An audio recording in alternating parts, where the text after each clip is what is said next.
Gubuk seorang nenek renta di Kabupaten Ogan Ilir tertimpa pohon tumbang. Nenek ini nyaris tertimpa pohon akibat terjangan angin puting beliung. Hujan deras disertai angin kencang yang terjadi dalam beberapa hari terakhir ini mengakibatkan sebuah pohon tumbang dan menimpa gubuk reot seorang nenek renta di Desa Mayapati, Kecamatan Pemulutan Selatan, Kabupaten Ogan Ilir. Saat kejadian, Nek Zulma yang berusia 78 tahun ini menjerit dan memanggil tetangganya sehingga ia dibantu keluar dari rumahnya. Tidak ada korban jiwa dalam peristiwa ini, sedangkan rumah Nenek Zulma mengalami rusak berat. Menurut Nenek Zulma, peristiwa terjadi saat hujan deras disertai angin kencang menumbangkan sebuah pohon yang menimpa rumahnya pada malam hari. Nenek Zulma berharap ada bantuan untuk memperbaiki kondisi gubuk tempat tinggalnya yang rusak tertimpa pohon. Udah ngantuk aku.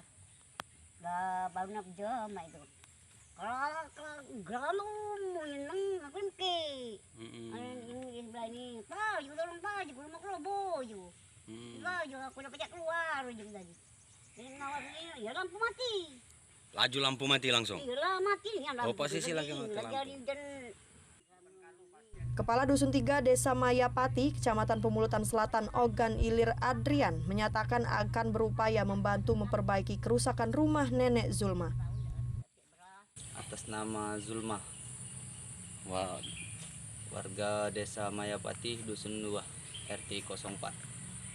Umur kurang lebih 76 tahun. Warga diminta untuk tetap mewaspadai ancaman cuaca ekstrim berupa hujan deras disertai angin kencang yang diprediksi masih akan terjadi dalam 1 pekan mendatang. Dari Ogan Ilir, Fitriadi, iNews melaporkan.